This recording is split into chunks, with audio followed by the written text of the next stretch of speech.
santé. J'espère que votre famille a toujours santé aussi. J'ai quelques annonces à faire, hein. Donc on ne va pas trop perdre de temps pour pouvoir avancer sur les contenus et finir à temps, dans le bon temps en fait.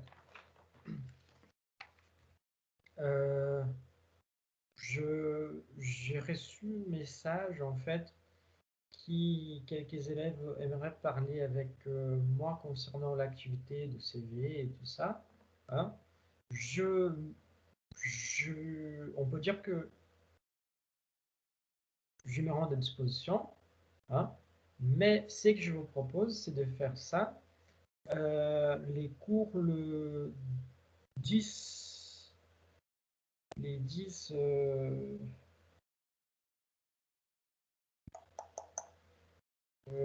attends, on est communication professionnelle, c'est ça, oui.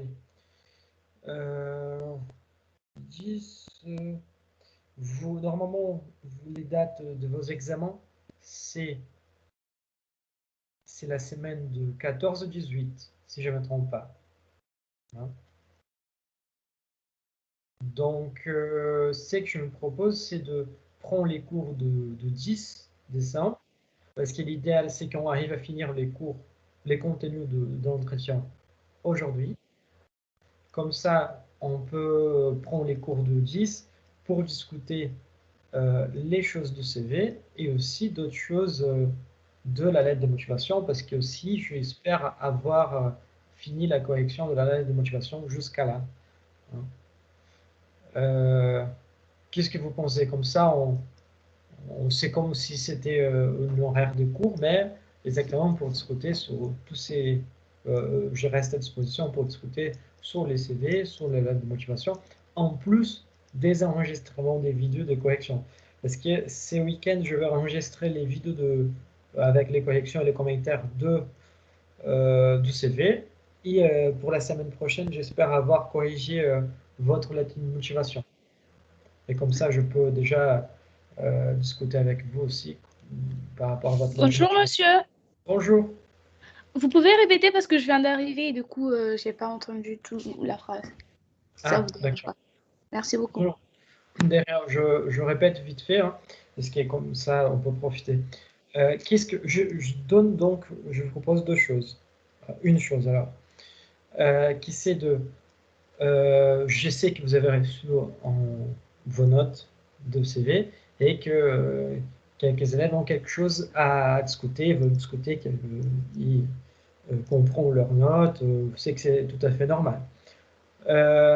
Mais j'aimerais faire comme ça, j'aimerais commencer les contenus d'aujourd'hui pour pouvoir finir les cours de communication professionnelle avec vous, hein, aujourd'hui,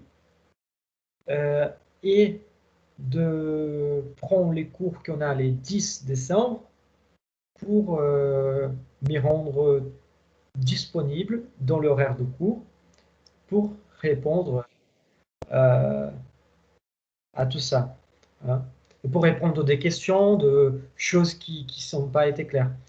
Je vais faire une moyenne de 3 notes.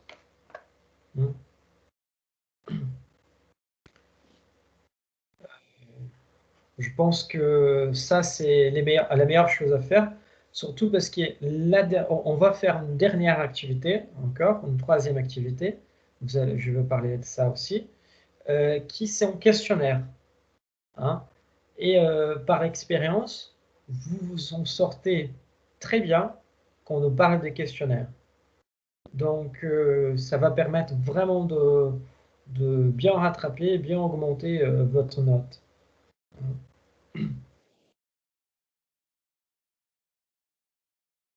Oui, normalement,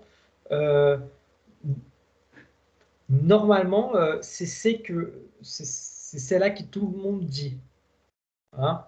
Ça veut dire que contrôler continu, c'est 2 notes, des TD sont 2 notes, et voilà. Mais ça, c'est 2 notes minimum. Donc, si j'arrive à faire 3, on peut faire 3. Si on arrive à faire 4, on va faire 4. Voilà. Mais c'est ça l'histoire. Hein. Mais on va faire une troisième pour être sûr de devoir passer par tous les contenus, être sûr que vous avez tout compris. Mais cette activité, elle ne va pas tomber au moment des examens. Donc, c'est pour ça que je vous propose de faire là.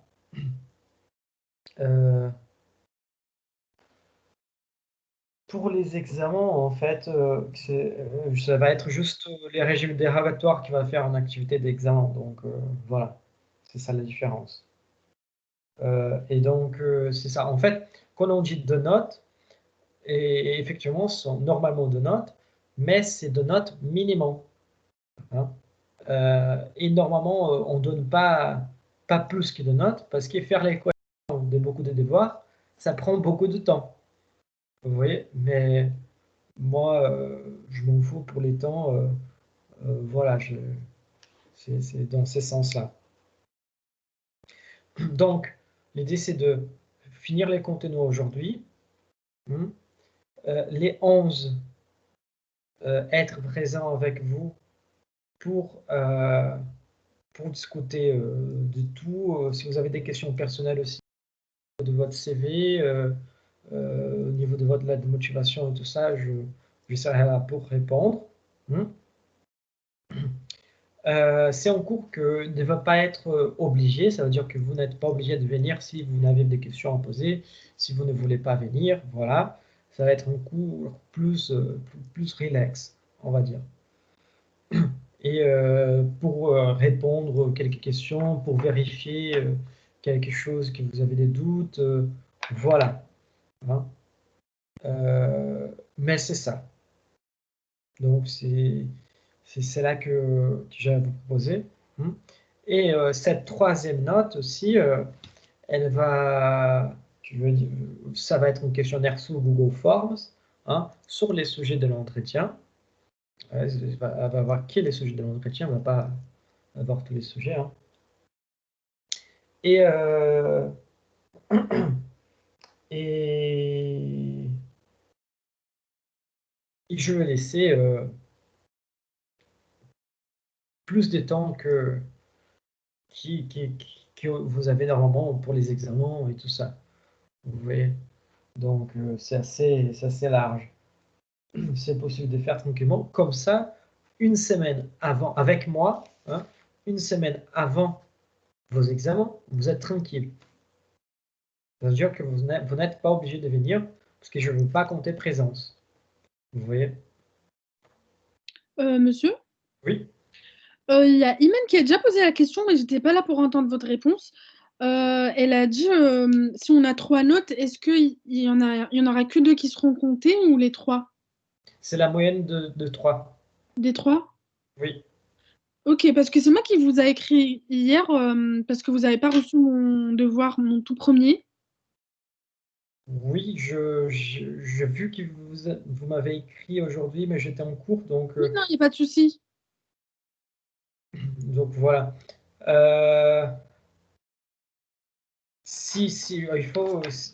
Bon, on peut discuter ça tout à l'heure parce que Ok, pas de souci, d'accord. c'est même pas pour les temps, c'est juste parce que je pense que c'est pas très cool de parler Oui. ça avec tout le monde. Donc, c'est juste pour vous préserver. Mais à la fin du cours, quand on finit, on peut, si vous voulez rester dans la salle, on peut parler.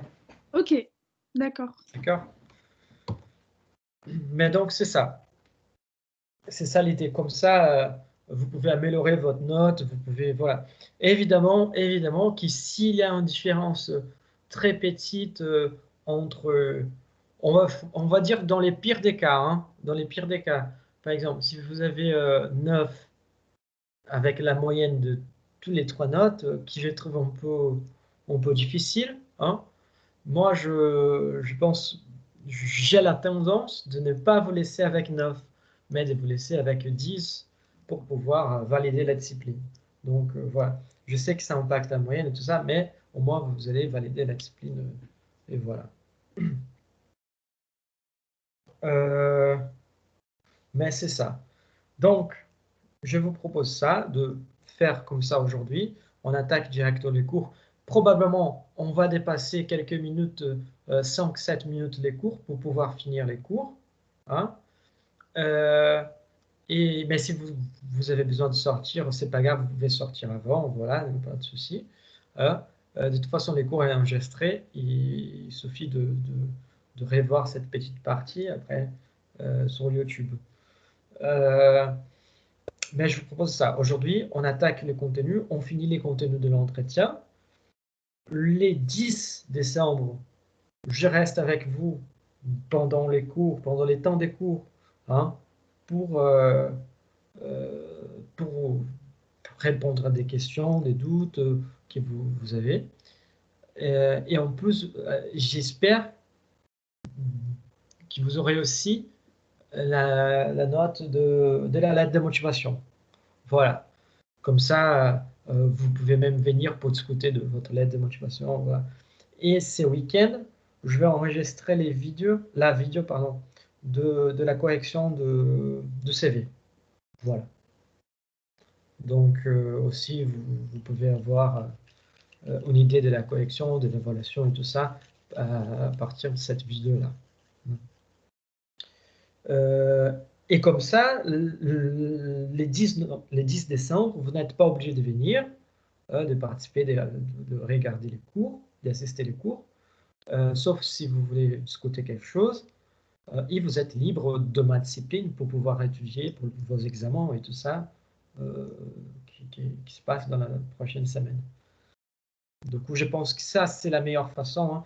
Et pour cette troisième activité, en fait, c'est que j'ai prévu, c'était un questionnaire sur Google Forms par rapport à l'entretien, qui j'allais entre guillemets suivre les calendriers des examens, mais je pense que on parle de cette activité suivante, ça fait un moment.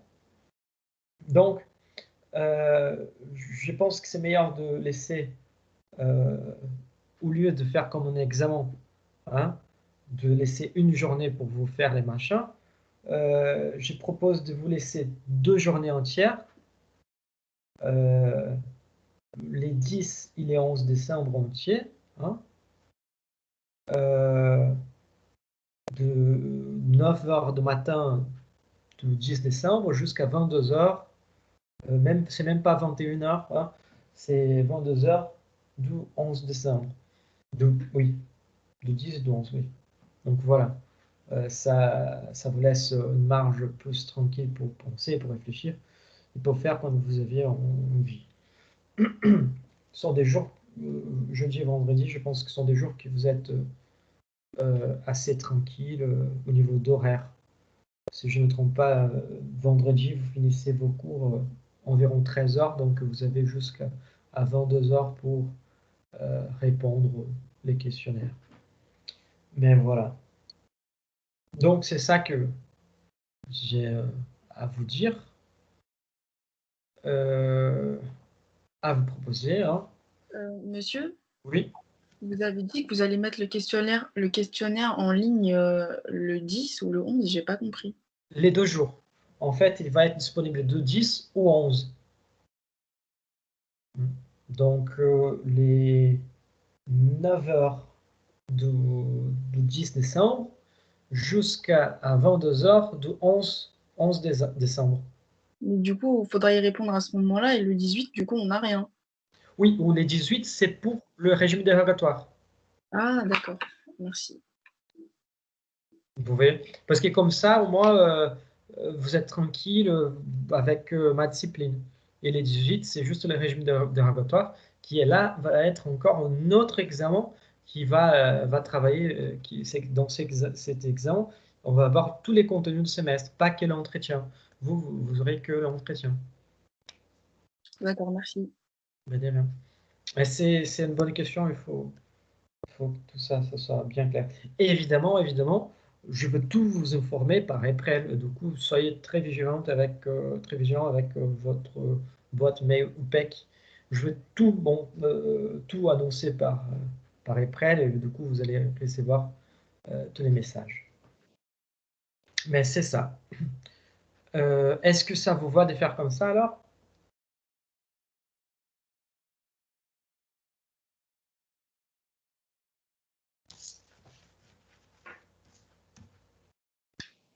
Parfait. En vous rappelant que j'essaierai pendant 1 heure et demie en ligne avec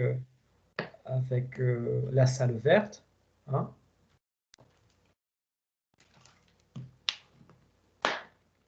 Et en sachant aussi que moi, les cours de 10 décembre, là, je vais enregistrer, mais je ne veux pas les diffuser sur YouTube parce que c'est juste si vous voulez poser des questions et tout ça, si vous voulez parler des choses qui vous ne voulez pas forcément que soit publiées et tout ça, ne vous inquiétez pas. Je veux l'enregistrer quand même, juste au cas où l'université demande « Et alors, et ces cours-là, tel jour, il est où ?»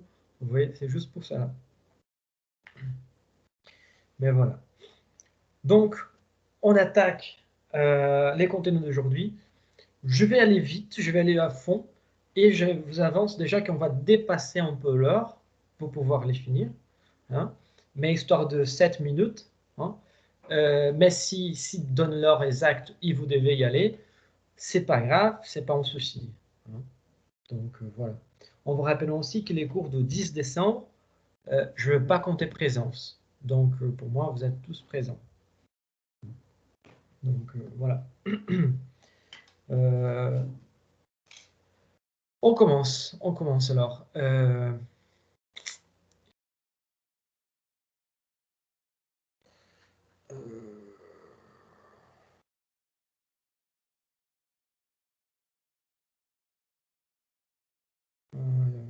Il était ouvert tout à l'heure.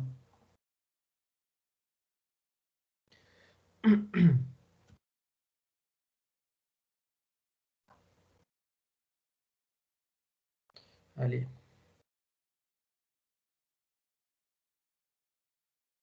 Bon, je n'ai pas réussi à faire comme je veux. Mais voilà. Si vous avez des questions, vous pouvez l'écrire. C'est juste parce que là, je n'arrive pas à participer à partager que mon écran de la présentation, mais ça va. Bon, juste, je me souviens plus si on arrivait à parler. Je suis désolé si on arrivait à discuter ces sujets-là, la première question.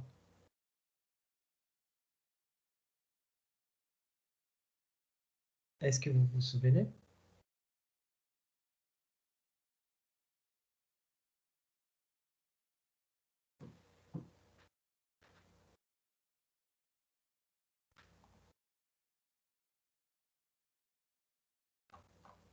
Bon.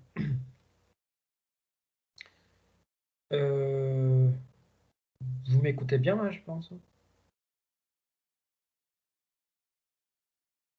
Oui, oui, on vous entend, monsieur. Parfait.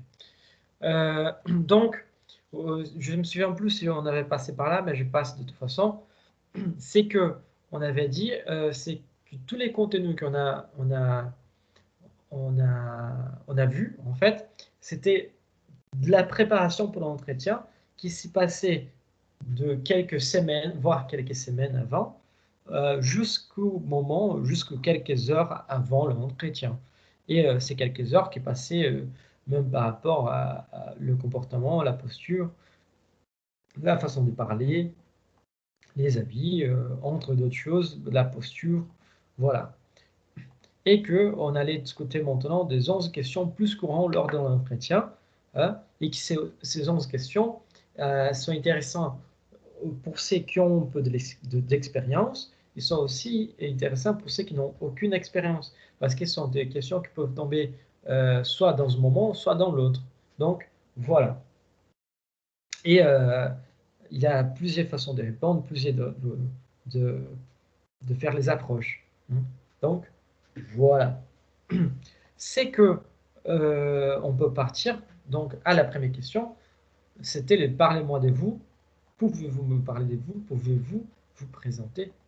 Donc, c'est une question qui, normalement, c'est la première question posée. Mais les problèmes, c'est que c'est la première question posée et en même temps, c'est très large. Donc, on ne sait pas exactement qu'est-ce qu'on peut dire, qu'est-ce qu'on doit raconter et qu'est-ce qu'on peut ou non faire. Et c'est exactement ça. J'ai senti dans quelques CV que j'ai corrigés, hein, que vous ne savez pas exactement raconter de vous. Hein, parce qu'il y a eu quelques personnes qui ont mis, par exemple, des voyages et tous les pays que la personne a visité. Hein. Mais par contre, ça ne se fait pas. Hein. On va arriver dans une question qu'on va voir pourquoi ça ne se fait pas. Hein. La même chose, dans quelques CV, on a vu que, j'ai remarqué que quelques personnes ont mis des centres d'intérêt, mais ils ont beaucoup explicité leur centre d'intérêt. Et du coup, ça donnait l'impression que les centres d'intérêt, c'était même plus important que votre formation, encore que votre expérience professionnelle. C'est une autre chose que ça ne se fait pas. Il faut, il faut assumer, hein, les points de vue que c'est toujours une communication professionnelle. Cela veut dire que quand les recruteurs il va poser cette question, il faut qu'on parle de nous, mais de nous, de qui nous sommes au niveau professionnel. Hein. Mais là, commence à avoir une première bifurcation, on peut dire, une première distinction entre deux chemins à suivre. Donc, si nous avons des expériences, ou si nous n'avons pas. Hein. Donc, si on n'a pas des expériences, on n'a pas beaucoup, la meilleure façon de répondre à cette question, c'est de attaquer d'abord votre formation, de souligner la force que votre formation a, les compétences que cette formation vous apporte, voilà. Et ensuite, hein, parler de vos éventuels stages, des expériences que vous avez vécues. Vous voyez? Et tout cela dans les contextes professionnels. Rien de personnel. Hein. Ah, mais moi j'aime ça, moi j'aime ça. Les recruteurs, pour l'instant, ils ne veulent pas savoir ça. Ils veulent connaître votre image professionnelle. Il faut bien s'attendre à ça. Par contre, si vous êtes déjà expérimenté, vous avez eu beaucoup d'expérience, voilà, hein, ils s'attendent à une chose beaucoup plus simple. Beaucoup plus simple. C'est pas beaucoup plus simple, au contraire, c'est beaucoup plus difficile parce qu'il y a plus d'expérience là, plus difficile c'est de résumer notre parcours. Mais de toute façon, ce qu'il attend, c'est une présentation simple et résumée des principaux postes occupés. Hein, et vous allez insister seulement sur les postes auxquels vous pouvez établir une relation avec les postes auxquels vous postulez. Donc, c'est ça important. Si vous avez travaillé dans une boulangerie, mais vous postulez pour un poste dans un cabinet comptable, s'il n'y a aucun rapport entre les deux, ce n'est pas celui-là que les recruteurs vont écouter. Vous voyez? Donc, c'est ça. Il faut toujours penser dans les profils professionnels. Soyez bien attentifs à ça. Donc, avec cette question, qu'est-ce que les recruteurs y cherchent? Donc, d'abord, votre interlocuteur, c'est-à-dire les recruteurs, attend en général une présentation et chronologique de votre parcours professionnel. Surtout, hein, normalement, on parlait de ça parce qu'il veut savoir de vos expériences professionnelles. Mais si vous n'avez pas, ou si vous n'avez pas beaucoup, il faut parler de votre formation. Parce qu'avec cela, il veut valider vos informations. Il veut voir si tout ce que vous avez mis dans les CV fait partie de vos expériences. Ou des expériences plus marquantes pour vous, selon le poste auquel vous postulez. Voilà. Il s'agit aussi d'évaluer comment la personne structure son parcours. Hein. Mais comment elle va, comment nous, au moment qu'on parle, on structure nos phrases et aussi notre parcours pour montrer comment à chaque boulot, on a pu nous développer, on a pu progresser dans notre vie et dans nos compétences. Vous avez vu? Donc voilà.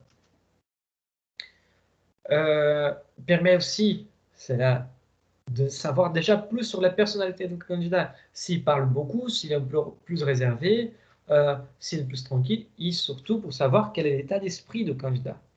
Hein? Parce que si la personne commence déjà à avoir du mal à parler et tout ça, et il peut tout de suite détecter que la personne qui est en face de lui, qui est le candidat, hein, passe pour un coup de stress et du coup il peut changer son stratégie pour vous détendre. Donc c'est une question basique parce qu'il permet exactement de saisir votre état de moment, vérifier si vous êtes stressé ou pas, quel est le niveau de votre stress, et à partir de cela, soit il peut suivre l'entretien comme il faut suivre, soit il peut vous poser d'autres questions, une question particulière par rapport à votre expérience, et pour vous détendre encore un peu plus, voilà. Parce qu'encore une fois, il ne veut pas que vous soyez quelque chose que vous n'êtes pas. Il veut vous connaître en entier. Voilà. Donc, une deuxième question qui peut tomber, c'est comment vous décrivez-vous en un seul mot? Ça, c'est très compliqué. Parce que vous ne savez pas vraiment quel type de personnalité l'agriculteur recherche. Encore une fois, on dit ça suivant. On dit ça suivant. Des fois, vous n'êtes pas pris parce que, en fait, vous n'avez pas les caractères qui demandent pour les postes. Ça, c'est dommage, oui, mais c'est pas grave. Donc, être triste ou encore déçu et tout ça, ça vaut pas la peine. Vous voyez, vous allez écouter plusieurs noms dans votre vie. Donc, ça, c'est qui est le début de vos vies, quoi. Bon, donc, dans ces cas, soyez les plus honnêtes possible avec vous-même. Hein. Si demande pour décrire en un seul mot, essayez de trouver les bons mots qui puissent vraiment vous représenter votre personnalité. Mais procédez avec prudence. Hein. Parce qu'il faut bien choisir les mots. Hein.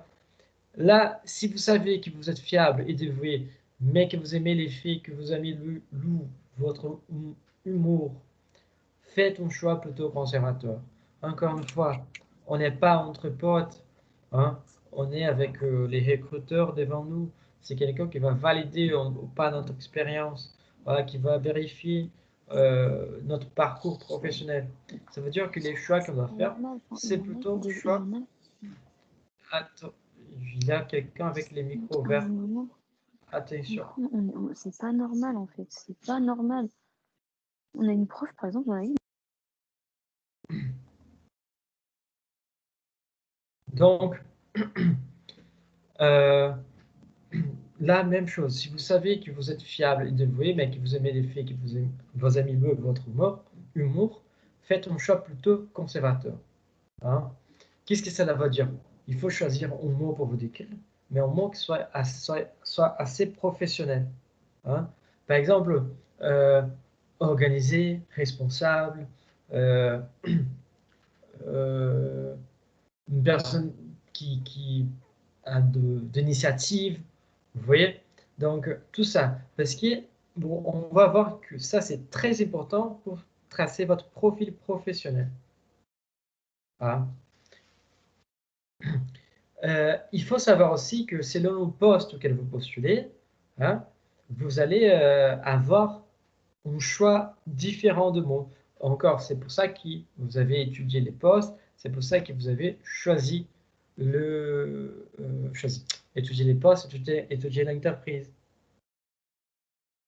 Vous voyez? Donc là, il va juste vous poser la question et vous pouvez déjà avoir choisi votre mot avec 2 jours d'anticipation. Hein. Donc, un poste, par exemple, dans une banque ou dans la poste, sont des entreprises classiques, méritent donc une réponse classique, hein, sans trop d'ambition. Ça veut dire qu'ils veulent quelqu'un stable. Ils veulent quelqu'un, par exemple, responsable. Ils veulent pas quelqu'un de dynamique. Parce que quelqu'un de dynamique, c'est qui essaie de se projeter, qui essaie d'aller d'avant, qui essaie de vraiment faire les choses progresser. Vous voyez, ils préfèrent quelqu'un de stable. Donc, responsable, organisé, et tout ça sont des mots qui plaisent ces genres d'entreprise classiques. Par contre, un poste créatif mérite un mot créatif. Donc, dynamique, prise d'initiative, voilà, ce sont d'autres termes d'expression que vont plaire d'autres types d'entreprises. C'est pour ça que là, comment savoir quel mot je dois utiliser? Bon, malheureusement, on ne sait pas forcément quel est le meilleur mot. Voilà. Mais en étudiant les postes, l'entreprise, on peut avoir une idée. Mais aussi, on doit jouer la carte de l'honnêteté. Parce qu'on dit, un poste va nous pourrir, un mauvais poste va nous pourrir la vie. Quand cette question elle est posée, qu'est-ce que les recruteurs recherchent? Grâce à ces seuls mots, les recruteurs pourraient dessiner un premier profil de candidat. C'est ça qu'on disait tout à l'heure. Hein? Évaluer votre type de personnalité. Simple, c'est bien simple. Si vous dites que vous êtes organisé, il va tracer un profil avec tout cela qui va avec les mots organisé. Hein? Si on dit qu'on est responsable, ça va avec tout cela qui est responsable. Organisé, c'est pas forcément quelqu'un, par exemple, qui n'a pas de prise d'initiative. Parce que quelqu'un qui est organisé, au contraire, il y a une certaine initiative. Vous voyez? Parce que cette personne arrive dans un endroit qui est un bordel. Hein, et la première chose que cette personne va se dire, écoutez, c'est pas possible de bosser ici, on va arranger tout ça, on va organiser tout ça. Vous voyez, c'est une sorte de prise d'initiative qui va avec les mots organisé. Aussi responsable. Quand on dit que la personne est responsable, ça vient avec assiduité, ça vient avec responsabilité envers les collègues, bienveillance. Vous voyez, donc il y a plusieurs mots qui se communiquent avec les mots que vous avez choisis. Plusieurs comportements qui se communiquent avec les mots que vous avez choisis. Du coup, procédez avec prudence pour cela. La confiance, on est quand on cherche aussi voir la confiance que vous avez dans votre perception de vous-même. Ça s'approche un peu de l'idée de point fort hein, qu'on a discuté. Mais comment vous décriverez-vous en mots? Je suis organisé. Pas sans hésitation. Je suis organisé parce que c'est là, je ne peux pas avoir les choses. Je ne peux pas être dans une ambiance où les choses ne sont pas en ordre, où il n'y a pas une procédure à faire. Voilà. Il faut avoir confiance de votre propre perception de vous-même. Parce que ça démontre que vous vous connaissez, que vous êtes assez stable au niveau émotionnel. Vous voyez? Et avec cela, juste avec ces mots, hein, on vient de dire est possible aussi de vérifier si votre style de travail correspond bien au poste et à l'ambiance de l'entreprise. Si tout le monde est un peu bordélique, si il y a un peu de papier partout, si tout est un peu mal rangé et que vous êtes quelqu'un de très organisé, peut-être que ça ne va pas y aller avec les postes recherchés, avec l'entreprise. Pas avec les postes, forcément, avec l'entreprise. Vous voyez? Donc, c'est ça. Malheureusement, il n'y a pas comment savoir d'avance quels sont les mots, quelle est la caractéristique exacte du profil recherché.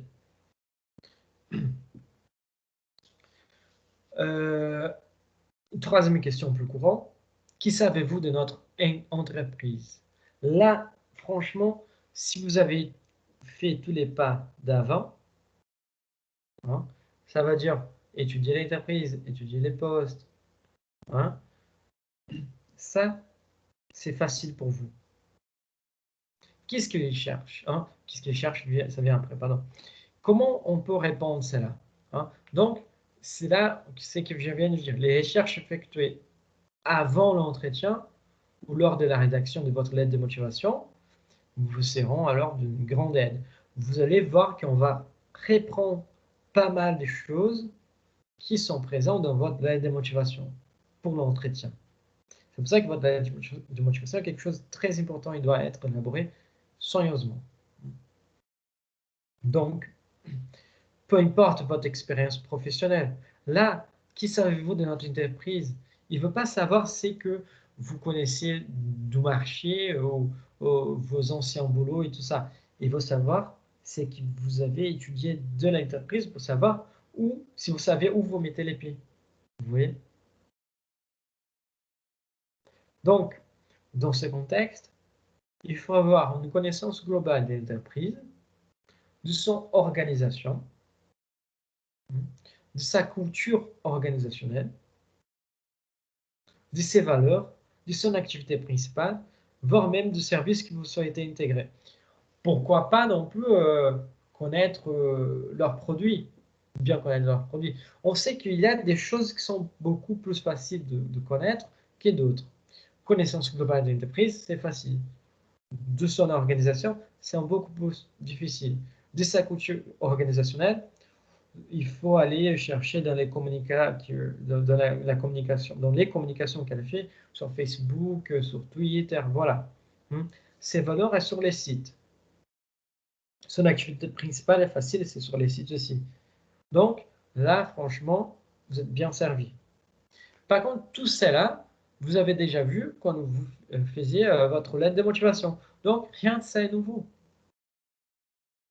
C'est là les moments aussi de lancer, par exemple, je sais que vous allez ouvrir notre magasin en Russie, en Norvège, je sais pas quoi. Vous voyez? Donc, ça montre que vous êtes bien informé. Qu'est-ce que les recteurs recherchent avec cette question? Qui savez-vous de notre entreprise? Les recruteurs doivent ressentir que le candidat a travaillé son entretien d'embauche. Il n'a pas arrivé là sans savoir ce qu'il fait, pourquoi il est là, et hésitant. Il veut savoir exactement que les candidats, il est sûr de poste, pas sûr de poste, mais il est sûr de vouloir travailler dans l'entreprise.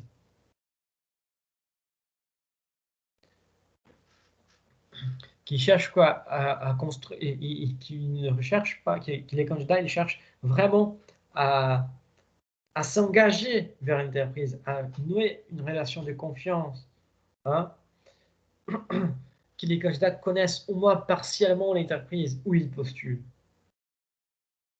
Ça veut dire, et au-delà d'éviter des problèmes d'intégration, c'est aussi pour que les candidats ils ne partent pas après 3 mois, après 6 mois, après avoir été recrutés. La meilleure façon d'être bien embauché, c'est de connaître les lieux de travail.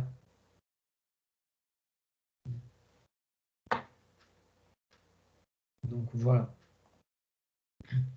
En quoi les postes à pourvoir vous intéressent-ils? Ça, c'est presque toute votre lettre de motivation.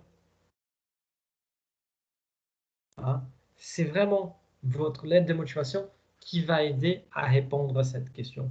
C'est pour ça qu'il faut reprendre ces éléments. On avait parlé lors de notre cours précédent qu'il fallait reprendre ces éléments. Donc, c'est le moment de signifier votre intérêt pour les postes en vous appuyant sur des éléments concrets. C'est tout ce que vous avez fait pour votre lettre de motivation. Vous devez faire comprendre que votre parcours fait écho à ce qui est demandé de la fiche de poste. Là, l'autre élément, si vous avez préparé votre entretien, et prendre des éléments de la lettre de motivation peut vous être utile. Ça, c'est tout la lettre de motivation, en fait. Parce que quand vous avez écrit votre lettre de motivation, vous avez bien mis pourquoi ces postes vous intéressent. Qu'est-ce que vous pouvez se bénéficier de ces postes? Pourquoi avez-vous décidé de vous candidater à ces postes? Est-ce que c'est parce que l'entreprise prévoit une migration de quelques employés dans un autre pays que vous avez toujours eu envie d'y aller, d'habiter, voilà, ou encore parce que juste la mission, elle vous plaît. Vous voyez, c'est ça, hein, c'est qu'est-ce qu'il y a dans ce poste qui a attiré votre attention? En plus, si les salaires est affichés, hein, vous pouvez tout à fait les mentionner. Mais s'il n'est pas affiché, ne les mentionnez pas. Hein. Encore, là, vous pouvez même ouvrir les sujets en expliquant à votre interlocuteur, c'est-à-dire les recruteurs, hein, que vous intéressez non seulement à l'entreprise et au poste, mais aussi aux produits, à la culture de l'entreprise et aux valeurs. Vous pouvez dire que vous êtes attaché, et ça sert plutôt pour des grandes entreprises, hein, Adidas, Nike, Coca-Cola, voilà. Vous pouvez expliquer que vous êtes aussi attaché à leurs produits et que pouvoir travailler dans cette entreprise, ça pourrait être vraiment très intéressant, pas que pour votre CV, pour votre expérience, mais aussi parce que ça allait faire ressortir un sentiment de réussite dans votre vie. Vous voyez, on peut utiliser tout cela pour répondre à cette question. Quand on parle des éléments concrets, hein, il nous intéresse parce que moi, je peux développer dans ce poste telle compétence. Moi, je peux mettre à fond ma formation en jeu. Vous voyez? Je peux profiter toute ma formation dans ce poste et tout ça. Il faut vous appuyer dans des éléments concrets. Avec cette question, les recruteurs ils cherchent donc à vérifier la motivation du candidat. C'est pour ça, on vient de dire, c'est une question qui reprend presque toute votre lettre de motivation. Il cherche aussi au moins une adéquation entre l'offre de mission et les leviers de motivation de la personne. C'est-à-dire qu'il va vérifier si la personne, si ce qu'attire la personne, c'est par exemple les défis que les postes les met en place, les recruteurs va vérifier si les postes, il connaît bien les postes, donc il va vérifier si les postes lui proposent vraiment des défis. Parce que aussi, les recruteurs, ils ne veulent pas embaucher quelqu'un pour que 2 jours plus tard, cette personne soit frustrée. Vous voyez? Donc,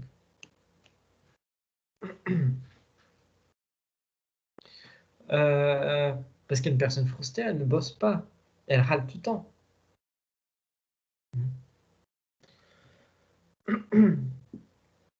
C'est exactement pour ça qu'il faut que la candidature soit cohérente. Et présenter des éléments concrets, ça va donner une base solide de confiance vers les recruteurs, que vous savez pourquoi vous êtes là. Pourquoi vous avez vous candidaté. Les recruteurs cherchent aussi à s'assurer que vos démarches ne s'inscrivent pas dans les courts termes. C'est ça qu'on veut dire, que vous n'allez pas être frustré et que 3 semaines après, 3 mois, 3 semaines, 6 mois, voilà, vous allez quitter les postes, l'entreprise. Il ne faut pas oublier que les recruteurs, c'est quelqu'un qui est là aussi pour bosser, qui essaie de trouver la meilleure personne, qui ce n'est pas forcément de votre faute de ne pas avoir réussi à les boulots.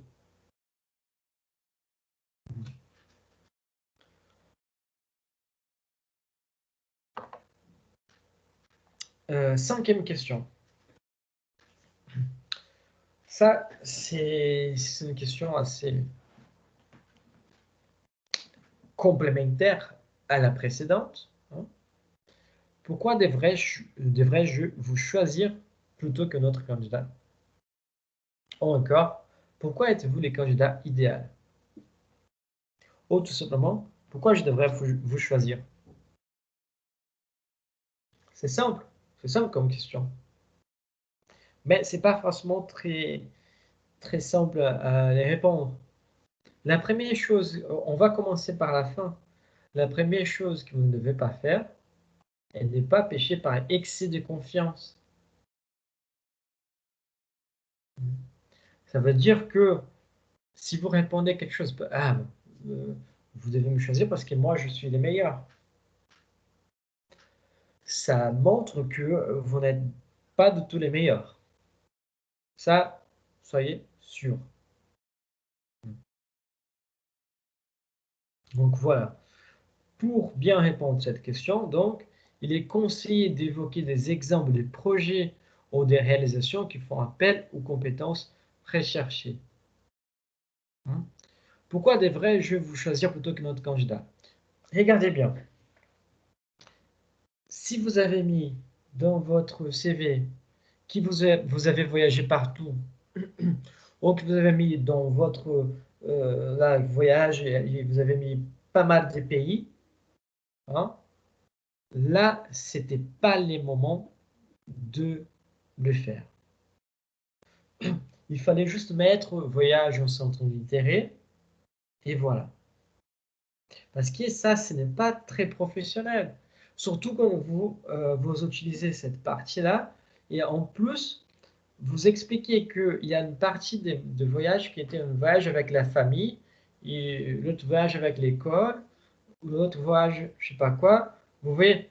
Donc, il faut essayer de se tenir toujours dans la source professionnelle. Donc, si vous n'avez pas mis ça dans votre CV, vous pouvez peut-être les citer dans la lettre de motivation, mais en relation avec les postes, en relation avec l'entreprise. C'est exactement ça qui dit ces premiers points. Il est conseillé d'évoquer des exemples de projets ou de réalisations qui font appel aux compétences recherchées. Ça veut dire que si ils demandent quelqu'un qui parle russe couramment, parce qu'ils vont ouvrir un magasin en Russie, c'est là les moments de dire, dans cette question, que vous devez être choisi, parce que vous avez habité en Russie déjà pendant je ne sais pas combien de temps, vous connaissez bien la culture locale, hein, et que vous n'aviez aucun problème de vous déplacer, voire même d'habiter là-bas, ou d'intégrer une équipe là-bas. Vous voyez? Donc ça, c'est un plus, c'est un vrai plus. Donc exactement, quels sont les projets qui, que vous, et que l'entreprise, elle a aussi, ils commencent un peu à aller ensemble. Vous voyez, c'est là, on reprend bien l'instruction de la lettre de motivation. Les vous, les moi, et les nous. Hein. Quels sont vos projets? Quels sont mes projets? Et comment ces projets puissent se lier? Et comment nous, on peut profiter mutuellement de ça? Oui, c'est la lettre de motivation. Ce n'est pas pour rien parce que le deuxième point, y attirent l'attention ou prouver votre motivation en vous projetant dans les postes proposés au travers des missions réalisées lors des expériences les plus significatives de votre carrière. Encore une fois, les voyages, ça peut être une expérience significative. Évidemment, il ne faut pas attirer l'attention à l'idée que les voyages étaient un voyage juste pour connaître les pays, pour, je sais pas. Voilà, il faut faire toujours une liaison avec votre profil professionnel.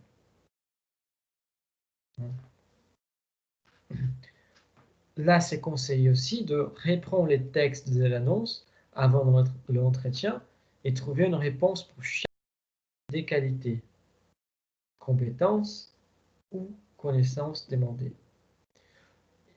tout en étant factuel et en illustrant vos propos par des résultats, des projets, des réalisations concrètes. C'est-à-dire que pourquoi je devrais vous choisir?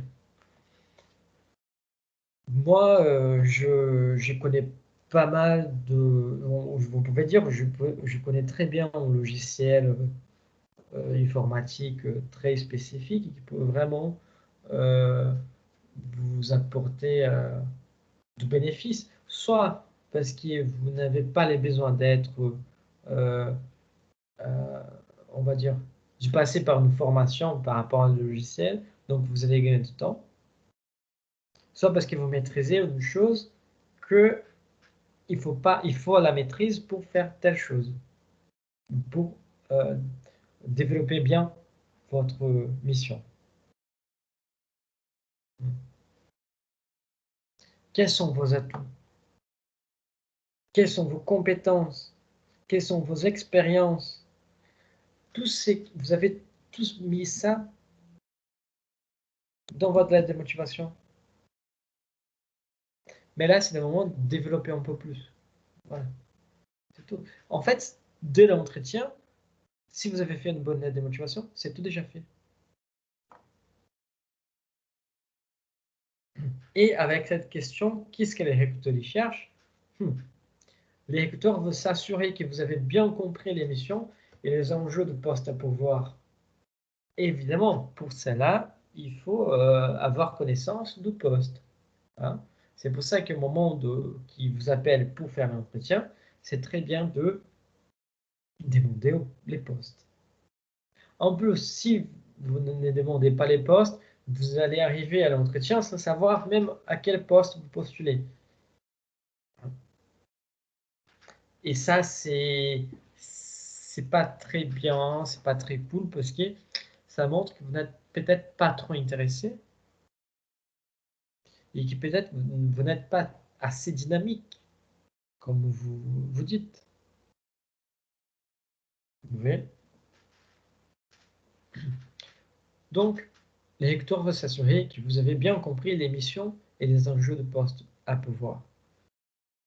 Les recruteurs cherchent votre projection en poste par rapport à vos compétences, votre formation et vos expériences. Hein? Ça veut dire que en répondant ça, vous allez évidemment faire cette projection de genre j'ai telle compétence et telle compétence peut être utile à vous. Mais il sait que des fois cette compétence n'est pas très utile. Du coup, malheureusement, il peut choisir une autre personne qui a une compétence que va cocher la case nécessaire. Vous voyez? Est-ce que vous avez des projections réalistes envers les postes, envers les enjeux de poste de la mission? Donc, c'est ça qu'il veut savoir. C'est ça qu'il cherche. Oh, pardon. Il cherche aussi à valider votre bonne compréhension des missions et des enjeux qui vous attendent. C'est la même chose. Est-ce que vous avez compris à quoi vous vous engagez? Vous voyez? C'est ça. Encore une fois, les recruteurs ils vont toujours essayer de se rassurer que vous n'allez pas quitter les postes, que vous n'allez pas être frustré. En fait, l'entretien, c'est pour confirmer vos compétences et pour rassurer que vous allez rester,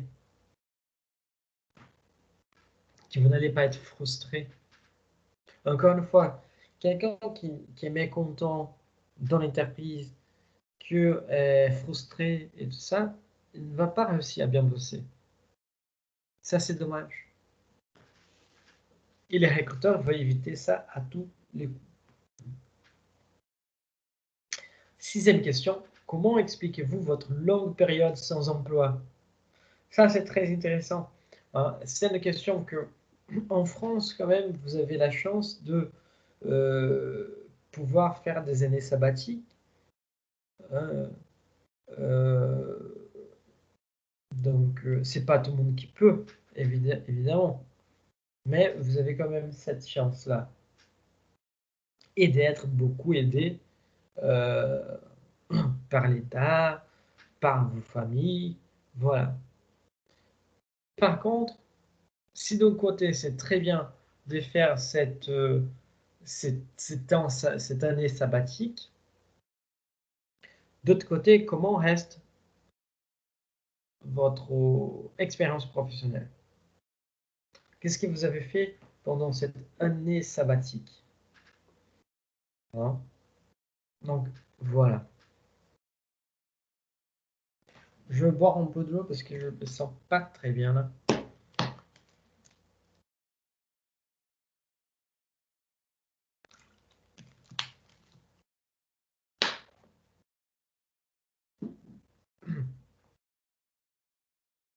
Ça va aller.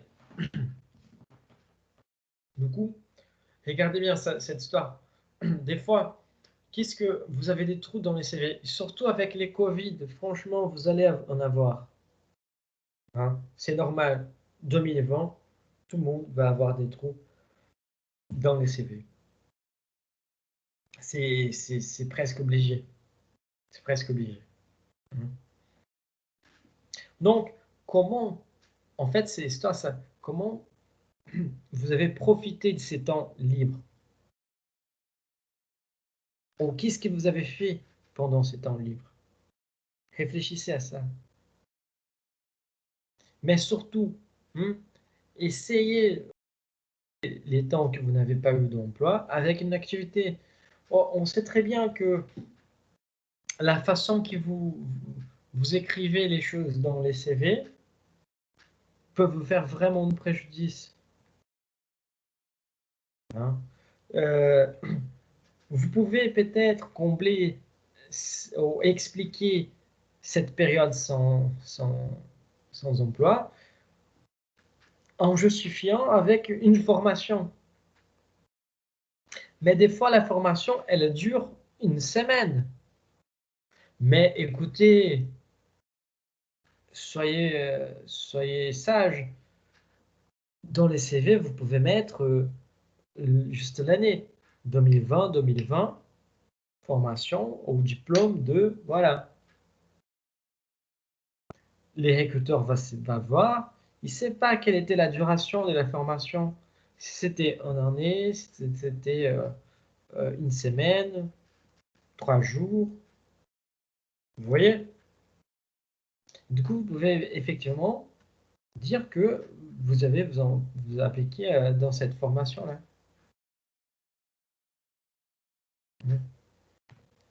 Donc, essayez de faire plusieurs formations. Parce que c'est exactement ça, valoriser les démarches effectuées et les points sur lesquels vous avez travaillé. Pendant cette période, j'ai fait ça, ceci, cela, parce que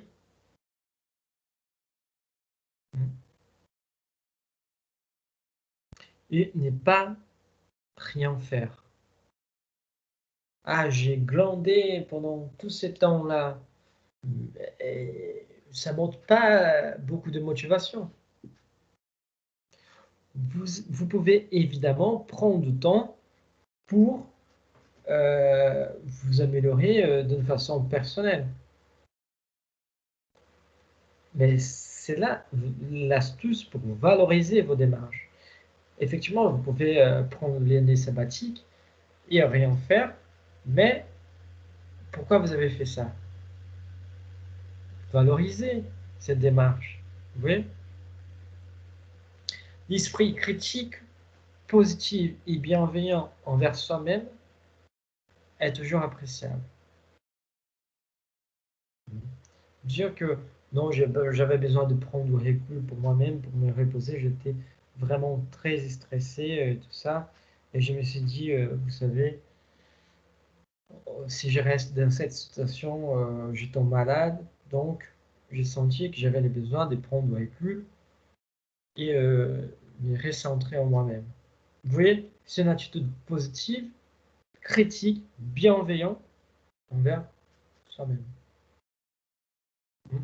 Ça démontre pas mal de choses. Ça démontre que vous êtes toujours quelqu'un euh, qui a une perception des situations assez fine et de vous-même. Avec cette question, qu'est-ce que les recteurs cherchent? Encore, on va commencer, pardon. On va commencer ici en bas.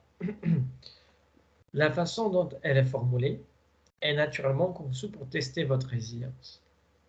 Ça veut dire que cette question, elle est faite pour vous faire craquer. Cette question, elle est faite pour vous faire craquer.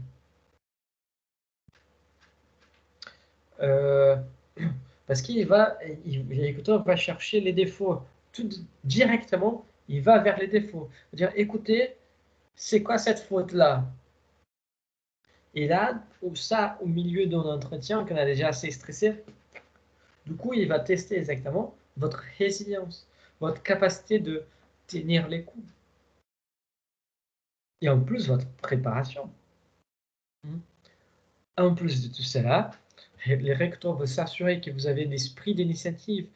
Ça veut dire que même au chômage, vous êtes capable d'aller d'avant, de bien, on va dire, de se bouger, quoi. Et pas attendre que les choses tombent du ciel.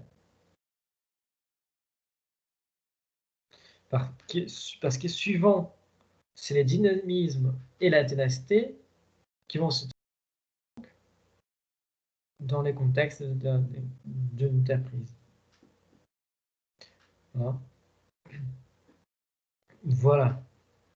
Encore une fois, les lecteurs, il veut savoir aussi quel est plutôt votre profil.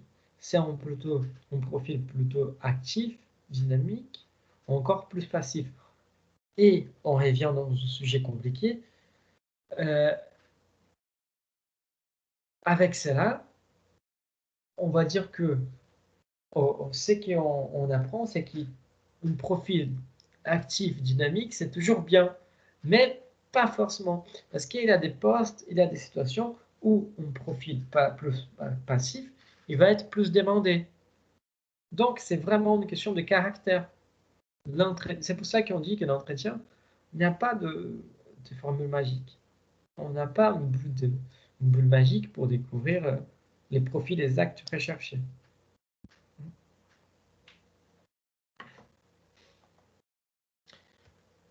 Septième question, comment envisagez-vous votre carrière?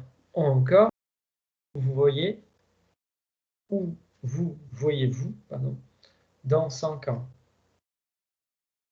Ça, c'est une question que vous avez déjà, probablement, vous avez déjà écouté, vous avez déjà répondu quelquefois, et que si vous vous souvenez de la réponse que vous avez donnée, vous allez voir que n'a absolument rien à voir avec ce que vous avez donné, avec ce que vous êtes maintenant. C'est une question très intéressante. Pourquoi? Pour répondre à cette question, il faut être à la fois ambitieux, mais aussi humble, et aussi être cohérent dans vos propos. Ça veut dire que ça ne sert à rien de se dire, écoutez, moi, dans l'année prochaine, je vais on va donner un exemple plus concret. On commence à travailler dans une boulangerie aujourd'hui. Et quelqu'un me pose cette question, où vous voyez-vous dans 5 ans? Moi, je me suis dit que je commençais aujourd'hui à la boulangerie. L'année prochaine, je vais avoir déjà 2 restaurants. Calmez-vous, calmez-vous, vous voyez, c'est un peu trop. Du coup, c'est pas logique, c'est pas si facile, ces parcours. Il faut pas pousser trop loin. Les problèmes, c'est que surtout, on caractérise aussi l'ambition comme quelque chose de péjoratif, quelque chose de négatif. Mais ça, c'est surtout parce qu'on a l'idée hein, que l'ambition, elle est liée à un esprit capitaliste où il y a l'argent, où il y a toujours les vouloir plus et tout ça. Mais non, l'ambition est quelque chose de très positif. L'ambition, c'est quelque chose qui nous pousse, qui nous pousse à nous développer, qui nous pousse à aller d'avant, qui nous pousse à être meilleur. Donc, allez-y bien. Comment vous voyez? Évidemment, il faut rester cohérent dans vos propos par rapport au poste que vous visez. Boulanger, restaurant, dans 1 an, c'est pas possible. Et même boulanger, restaurant, des fois, ça va pas ensemble. Donc, il faut également que vos objectifs professionnels soient en adéquation avec les possibilités d'évolution offertes par l'entreprise. Vous voulez, je ne sais pas, vos objectifs, qui est professionnel? Devenir rockstar. Et les postes, c'est pour un cabinet comptable. Un exemple. Hein. C'est très à l'extrême. C'est très à l'extrême. Mais voilà, vous voyez, ça ne va pas avec. Ou encore, qu'est-ce que vous voulez faire? Ah, je veux devenir cadre en RH. Mais pourquoi vous postulez donc pour travailler dans les départements financiers? Vous voyez? Il faut être cohérent dans ses propos. Renseignez-vous à travers les sites de l'entreprise ou sur les réseaux sociaux professionnels sur les possibilités offertes par l'entreprise. Est-ce qu'il a un plan de carrière? Comment ce plan de carrière il évolue? Comment les gens, combien de temps les gens prennent pour devenir cadre, pour devenir PDG, pour devenir voilà, CEO? Vous voyez, c'est ça. Qu'est-ce que les rectorats cherchent avec cette question? Ils cherchent exactement à déterminer si les candidats s'est fixé, il est capable de se fixer 2 objectifs à long terme. Il est capable de se projeter. Hein? C'est ça.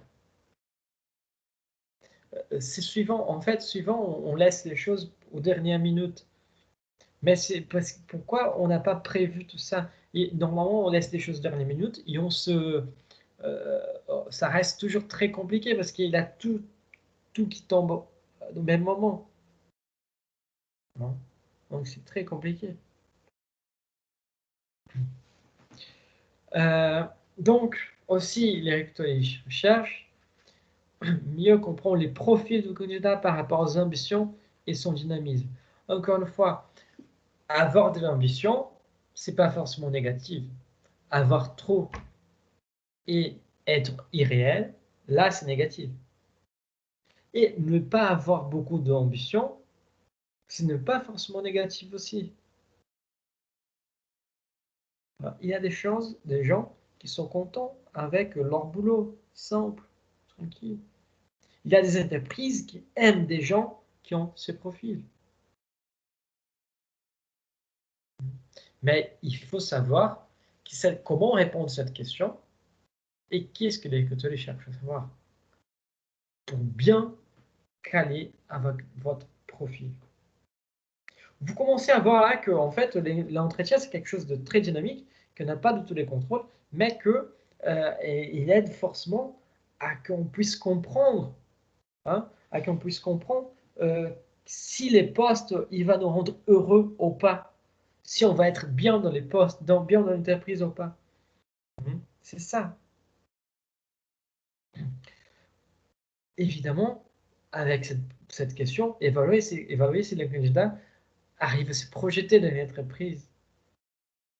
Et aussi si le candidat ne va pas quitter l'entreprise au bout de 6 mois.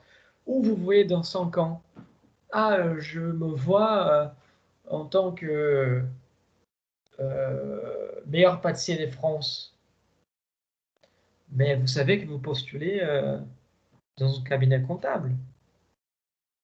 Du coup, ça va dire quoi? Ça veut dire que la personne, elle a de l'ambition, mais dans 6 mois, elle peut quitter le poste, peut quitter le boulot.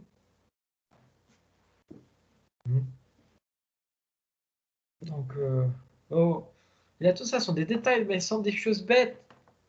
Hein. Bon, 8e question, on va pas passer trop longtemps parce que nous, on a déjà vérifié, on a déjà beaucoup parlé de ces points-là, de cette question. Quels sont vos points forts et vos points faibles? Quand on a parlé de regarder vous-même en face. Hein. C'est qu'on peut parler là, dans ce moment, juste pour rattraper quelques idées, c'est mettez en avant vos points forts, aussi bien comportementaux que techniques. Et ça, c'est un terme très important. Soft skills. J'ai trouvé dans 150 CV que j'ai fait la collection, j'ai trouvé juste un CV qui a mentionné soft skills.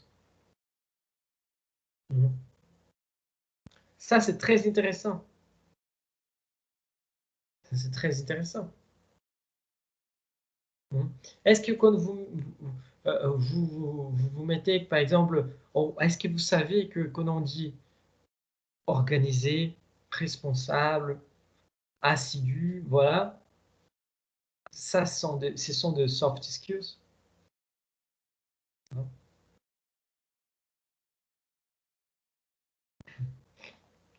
Qui sont de compétences qui vont qui jouent entre les professionnels et personnels.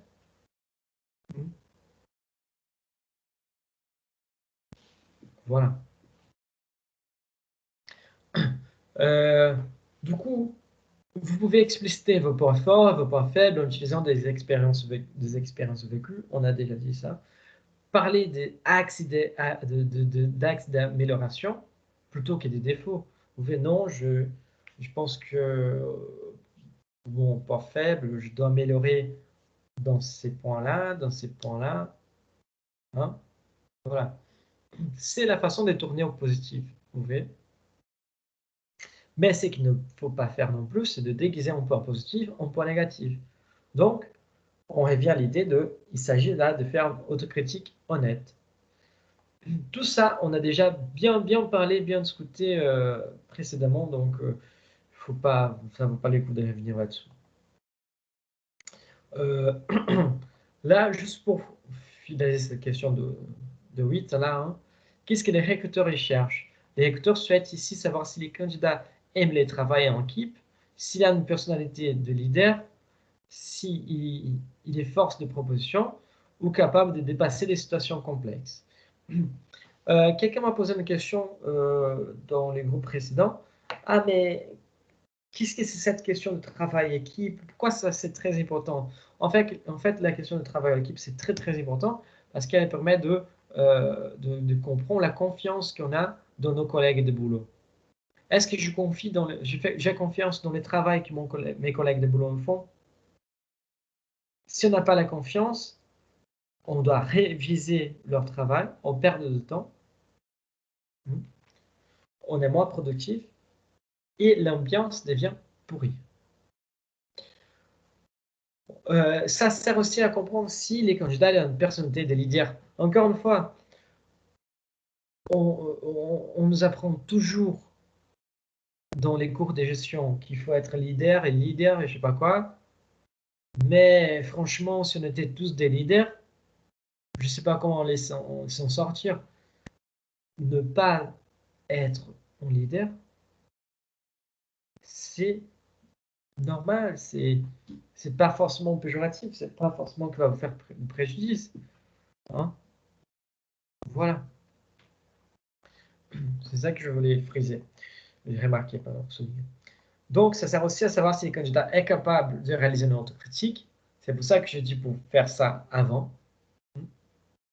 Et aussi, ça sert à savoir si le candidat est capable de prendre du recul et d'évaluer ses actions et ses décisions prises. Encore une fois, on ne peut pas faire ça au moment de l'entretien.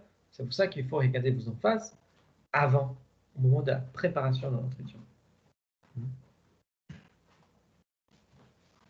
Donc voilà. 9e question. Quelle situation difficile avez-vous réussi à surmonter? Pour répondre à cette question, ça peut être, il faut toujours avoir en tête qu'il parle toujours des situations difficiles au niveau professionnel. Par contre, si vous n'avez pas une situation difficile au niveau professionnel, vous pouvez utiliser comme exemple une situation personnelle qui pour vous a été difficile, mais toujours en faisant un rapport avec votre profil professionnel. Hein. C'est pour ça que l'accent doit être mis sur la façon dont vous résolvez généralement les problèmes sous pression et non pour vous vanter. Ça veut dire, c'est pas pour dire, c'est pas pour expliciter ce que vous avez fait, mais comment vous avez fait. Donc, pour cela, il faut vous poser des questions pour répondre à cette question. Hein. Montrez-vous des signes de stress lors que vous décrivez l'événement. Est-ce que ça vous dérange de parler de cette situation difficile?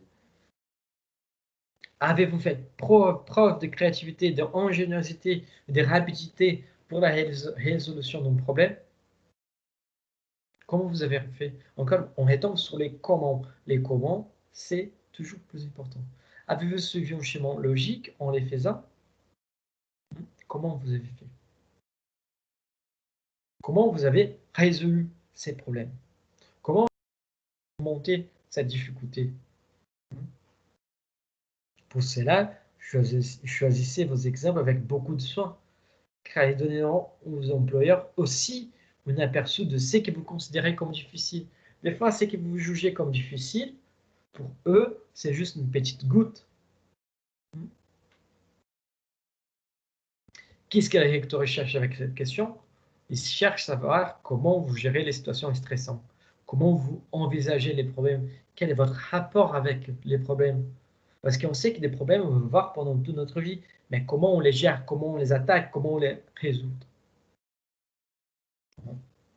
Comment vous définissez les termes difficiles? Il faut savoir.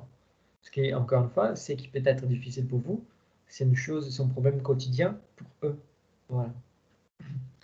Quelles sont les mesures que vous prenez face à toute forme d'adversité?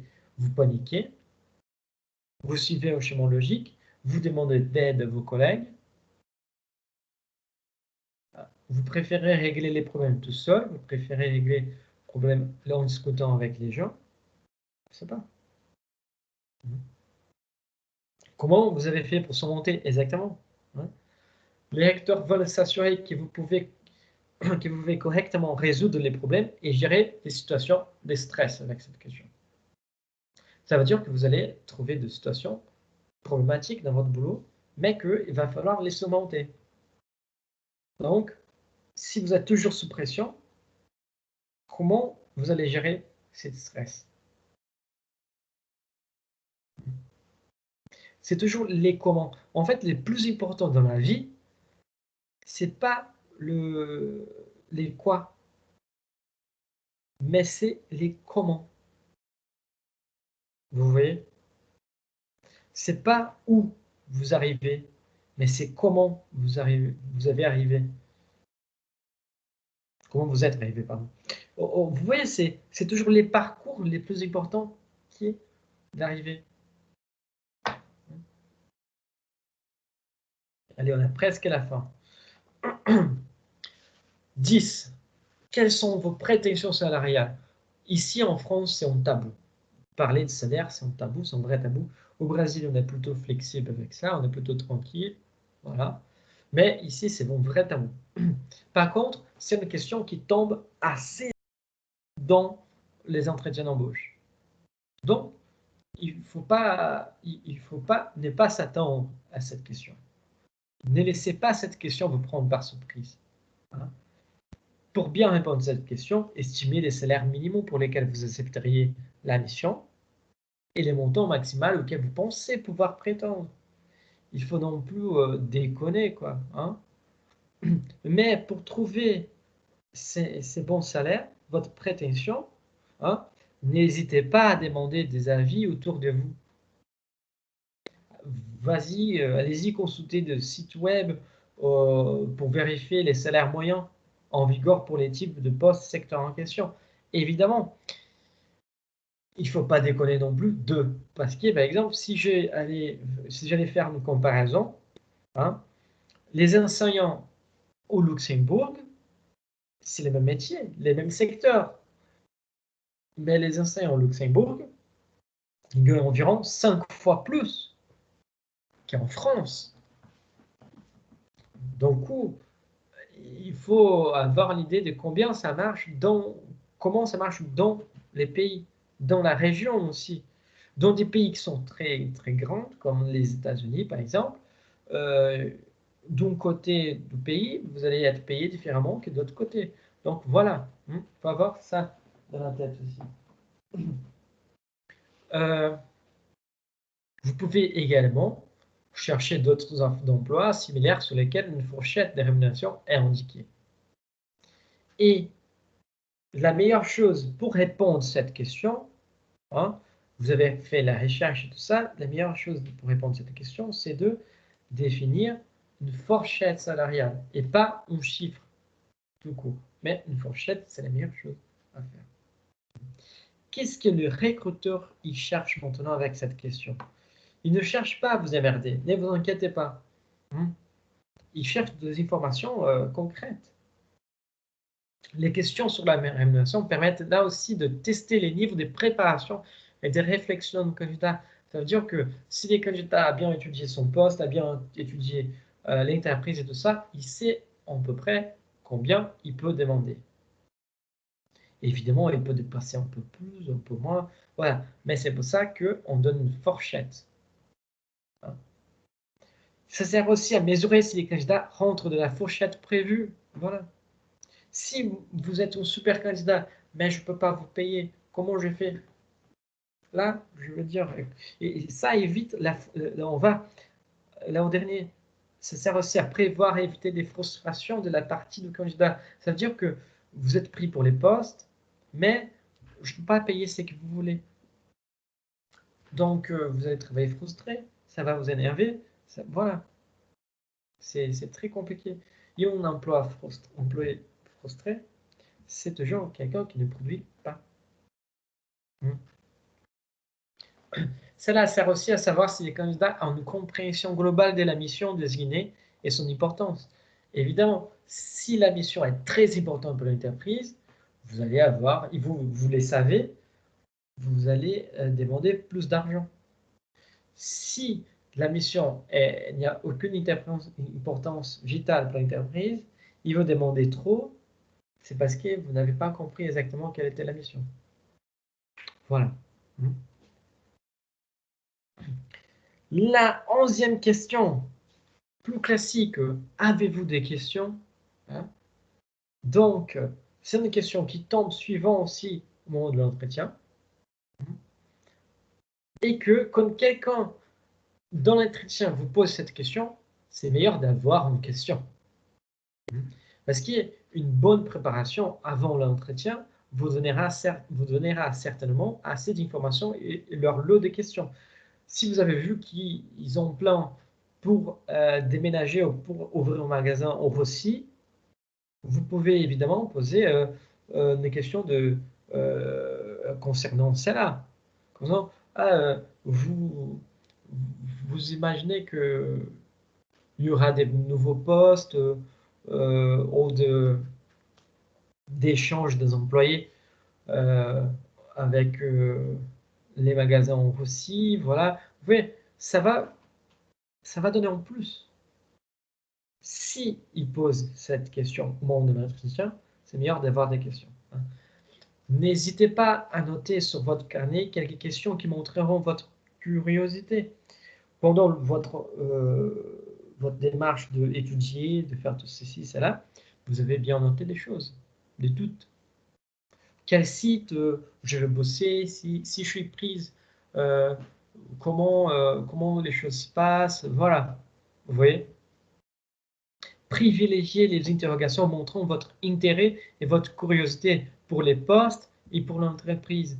Ah, je vais travailler avec combien de gens? Quelle est la taille du département? Voilà, vous voyez? Et quelques questions qui vous pouvez poser sans peur. Hein? Ce sont ces questions concernant les sujets suivants. Environnement de travail, culture organisationnelle, organisation de l'équipe et journée type. Comment ça marche? Je travaille 5 jours, je reste à la maison 2. Comment ça marche ça? 1 jour sur 2. Voilà.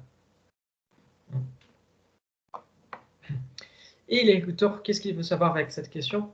Les niveaux des questions dévoilent la préparation du candidat. Ça, il n'y a pas comment mesurer. Il n'y a pas une question simple, c'est juste, il n'y a pas comment mesurer, mais plus les candidats posent des questions complexes, ça plus va montrer leur curiosité et l'intérêt. Hein. Des questions bien ciblées montrent l'intérêt du candidat. Et plus ça va montrer que les candidats a vraiment étudié, est vraiment prêt. Et aussi, ça permet à mieux faire connaître l'entreprise et les postes. Si vous posez des questions, ça va permettre que les recruteurs vous montrent plus de l'entreprise et que vous pouvez être assuré de l'entreprise auquel vous postulez. Parce que cela va aussi éviter des frustrations. Est-ce que vous envisagez d'ouvrir un magasin en Espagne? Et c'était les rêves de vos vies d'habiter en Espagne. Et vous dites non, non, non, on n'envisage pas, l'Espagne c'est un marché mort pour nous, voilà. Donc là, si vous commencez à bosser dans cette entreprise, vous savez déjà que vous n'allez pas travailler en Espagne, par exemple. Ça, c'est juste un exemple bête de question. Là, 11 bis, parce que j'imagine que vous allez arriver au bout d'un moment à travailler dans une entreprise. Hein. Pourquoi souhaitez-vous quitter votre poste actuel? Des fois, on est mécontent, on est un peu frustré de l'entreprise. Donc, ils vont voir par votre CV pourquoi souhaitez-vous quitter votre poste actuel. Là, c'est une question toujours compliquée de répondre. Donc, pour bien se sortir, expliquez que vous, vous êtes fixé de nouveaux objectifs professionnels, de nouveaux challenges. Hein, que dans votre poste actuel, vous n'avez plus de projection. Voilà. Et que maintenant, vous cherchez un endroit que vous pouvez vous développer. Relever dans ces contextes certains éléments faisant partie des tâches mentionnées dans l'annonce. En plus, je peux me développer parce qu'ici, je vais réaliser un service plutôt vers ces sujets-là. Et là, je vais faire un autre sujet. Dans mon poste actuel, je ne travaille pas du tout avec ça. Mais quand vous dites ça, je ne travaille pas du tout avec ça, ça veut dire que vous n'avez pas d'expérience non plus dans ce domaine. Encore que vous pouvez vous approfondir plus, parce que c'est beaucoup plus spécifique que votre boulot. Vous voyez? Donc, ce qu'il faut éviter en tant que réponse, hein, sont ces trois éléments. Ces deux éléments, pardon. Si vous avez décidé d'échanger pour des raisons de conflit d'entreprise, ne le mentionnez pas. Ne dénigrez pas en aucun cas votre ancienne entreprise ou votre ancien chef. On avait discuté ça déjà. Mauvais esprit, mauvaise foi, voilà. Il faut toujours savoir rester positif. Apporte du positif. Non, je souhaite quitter parce que ici je peux m'améliorer, me développer. Je me sens poussé à de nouveaux challenges, vous voyez? Je peux développer telle chose plus. Je veux passer je vous rappelle que je veux dépasser un peu de temps. Hein. juste pour pouvoir finir les cours, mais tous ces contenus, il sera enregistré encore sur YouTube, donc vous pouvez consulter quand vous voulez. Il reste que 3 diapos, vous voyez, donc soyez forts. Ces 2 dernières, ça passe très, très vite. Donc, qu'est-ce que les recruteurs cherchent avec cette question? Pourquoi souhaitez-vous quitter votre poste actuel? Ils cherchent à savoir si vous avez de la persévérance. Si c'est pas, ça veut dire que si ce n'est pas dans la première difficulté que vous trouvez, que vous voulez vous barrer. Hein. Savoir si vous abandonnez rapidement, préférez chercher un nouvel emploi dès qu'il se présente des difficultés et conditions désagréables. Vous voyez? Est-ce que vous êtes capable de tenir quelques coups lorsqu'on trouve la première difficulté, on se barre. Aussi pour tester la fiabilité du candidat. Hein. S'il parle mal, on va dire, de l'ancienne entreprise, de l'ancien chef, ça va commencer à être un peu compliqué. Hein. Il est aussi pour savoir si l'entreprise peut compter avec lui. Si par exemple, il se met à dénigrer son emploi actuel au passé aussi, dans l'entretien, c'est déjà mal embarqué. Voilà. Rappels généraux, pour finaliser. Pour l'entretien, être à l'heure, avoir une tenue, on dit correcte, mais on parlait de traditionnelle. Hein. Mettre votre téléphone en veille, n'oubliez pas. Soyez poli avec tout le monde, n'importe qui, l'agent d'accueil, l'agent de ménage, la personne qui vous sert un petit café, voilà. N'oubliez pas non plus de bien articuler vos paroles. Hein, pour ça, là, enregistrez-vous. Hein. Articuler, bien parler, même si on est un peu plus timide, un peu plus réservé, essayez d'aller d'avant et de surmonter ces défauts. Encore, restez calme et détendu. Essayez d'avoir une attitude positive dans la justesse. Il ne faut pas trop se vanter, mais il faut quand même rester positif. Regardez surtout l'interlocuteur, ne baissez pas les yeux. Je sais que c'est difficile pour une bonne partie des gens, mais regardez les yeux, ça fait partie de la communication. Étudier l'entreprise et la mission. N'oubliez pas ça. Surtout, ne pas manger pendant l'entretien, ni mâcher un bonbon ou une autre. Bon, je reviens vers vous hein, pour finaliser les cours. Donc, on a passé 2 minutes de temps, c'est bien. Je vais vous informer, je vais vous donner plus de nouvelles par rapport aux activités, par rapport à tout ce qui va se passer dans la semaine prochaine. Hein. Pour les régimes dérogatoires aussi. Vous allez probablement recevoir un message aussi concernant les examens de 18, mais les examens de 18, ça va concerner que les régimes dérogatoires. Donc, si ça concerne que les régimes dérogatoires, ne vous inquiétez pas. Mais je vais laisser tout très, très, très clair. D'accord? N'hésitez pas à m'écrire, à poser une question. Voilà. Je vous remercie de votre présence, d'être là. Je suis content qu'on arrive au bout là. Et si vous avez des petites questions, vous pouvez rester dans la salle pour qu'on puisse parler. Sinon, vous pouvez partir. Merci beaucoup. Bonne journée, bonne soirée, bonne semaine aussi, bon week-end. Et au revoir. Merci beaucoup.